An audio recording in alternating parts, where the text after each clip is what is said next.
नमस्कार. जय छत्रपती, जय शिवराया, जय भीम, जय संभाजी महाराज. मला हलक्यात घेऊ नका. युवा मंच नेता चांगदेव जाधव, सामाजिक कार्यकर्ता, संपूर्ण महाराष्ट्रातला गोरगरिबांचा आवाज, आया बहिणींचा, तरुणांचा.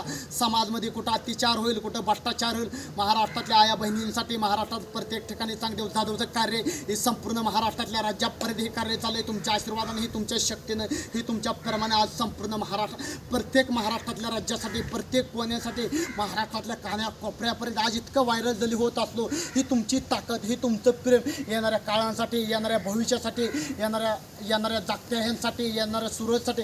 उद्याचं काय होईल सांगता ना. पण आजचं काय चाललंय महाराष्ट्रातलं, जरी ट्रीटमेंट, जरी सिस्टम, जरी गोरगरिबावर अत्याचार होतो, भ्रष्टाचार होतो, न्याय मिळत नाही, हे मिळत नाही. आपण गोरगरिबांसाठी लढणारे सामाजिक कार्यकर्ता, समाज कार्यकर्ता, संपूर्ण महाराष्ट्रातल्या तरुणांचा सपोर्ट, तुमचा आशीर्वाद, तुमची ताकद, तुम्ही असं महाराष्ट्रात रूल करायचं. एकच नाव चांगदेव भाऊ जाधव हे सामाजिक कार्यकर्ता आहे. छत्रपती शिवरायांच्या विचारावर चाललंय, बाबासाहेबांच्या विचारावर, संभाजी महाराजांच्या विचारावर, सिद्धपुरुषांच्या विचारावर चाललंय. महाराष्ट्रातले जेवढं निर्माण करायची कामं जरी आपण लक्षात घेताना, आपलं काम जरी काय चाललंय, तरुणाला एक मार्गदर्शन देणं, आपलं कार्य कधी थांबवू नये, आपलं कार्य जोरात पसरावं. महाराष्ट्रातल्या पब्लिकांची हीच इच्छा आहे. महाराष्ट्रातली जनता पण मला लय सपोर्ट करायला लागली आणि लय पाठबळ पण द्यायला लागली. सर्वांचा आशीर्वाद, सर्वांचा प्रेम, ही सगळ्यांचा आशीर्वाद. मी एकट्याची ताकद नाही, माझ्या सर्व महाराष्ट्रातल्या छत्रपती शिवरायांच्या, मावळ्याची, जनतांची, 18 फकत जातींची ताकद आहे. म्हणून आज संपूर्ण महाराष्ट्रात गाजवलं. जय हिंद, जय छत्रपती, जय शिवराय.